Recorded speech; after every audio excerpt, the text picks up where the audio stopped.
ఇక్కడ ఇంకొక విషయం సార్, కేసీఆర్ ప్రభుత్వంలో కళాకారులకు తెలంగాణలో నిజమైనటువంటి ఉద్యమకారులకు, కళాకారులకు న్యాయం జరిగిందంటారా?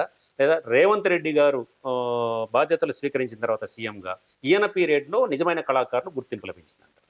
మీకు కూడా ఇది స్వీయ అనుభవం ఉంది. చెప్పండి. ఇది ఓపెన్ సీక్రెట్ అండి. నేను చెప్పాల్సిన అవసరం లేదు. హ్మ్. అప్పుడేమో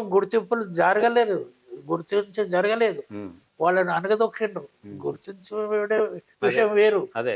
అణగదొక్కిండ్రు. అణగదొక్కడం వేరే. హ్మ్. వాళ్ళని ఇంట్లో నుంచి బయటికి రానీయలేదు. వాళ్ళు హౌస్ అరెస్ట్ కింద ఉండిపోయిండ్రు. అబ్బా! మాకేం పని పాట లేకుండే. అంతే కదా! ఏం చేయాలి? గవర్నమెంట్ ఇప్పుడు ఏదైనా జరగాలంటే గవర్నమెంట్ ఉంటేనే గాని, గవర్నమెంట్ సంకల్పం చేస్తేనే గాని వర్కులు జరుగుతాయి. అంతే కదా!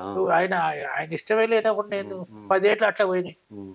ఇక కనీసం రేవంత్ రెడ్డి గారు వస్తేనే కొంత అనౌన్స్‌మెంట్లు చేసిండ్రు. కొంత కళాకారులకు ఆర్థిక సాయం కూడా చేసినట్టున్నారు. చేసిండు. హ్మ్. నాకు కూడా దొరికింది. హ్మ్. మళ్ళా పోతే ఫ్యూచర్ సిటీ‌ల ఏదో కొంత భూమి మా కొరకు అలాట్ చేస్తా ఇంటి స్థలం. హ్మ్. అని ఇచ్చిండు. హామీ ఇచ్చారు. హామీ ఇచ్చిండు. ఖచ్చితంగా నెరవేరుస్తారు. నెరవేరుతుంది అనేది ఒక ఆశ ఉంది కదా మీకు? నాకైతే రేవంత్ రెడ్డి గారు రావడం నీకొక విషయం చెప్తా. చెప్పండి సార్. వేరే విషయాలు ఏమన్నా పక్కన పెట్టండి. నాకు అందులో దక్కలేదు. అంతేలెండి. మీరు కూడా అడగలేరు, నేను చెప్పలేను. ఓకే. ఓకే. కానీ ఒక్క విషయం అయితే నేను చెప్తున్నా. హ్మ్. ఆయన పక్కా తెలంగాణ మనిషి. తెలంగాణ వాది. వాది. హ్మ్. రేవంత్ రెడ్డి గారు తెలంగాణ కొరకు ఏమైనా చేస్తాడు. ఏమైనా ఎక్కడన్నా పోతాడు.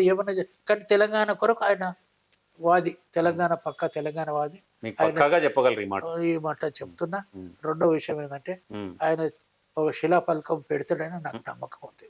ఓకే.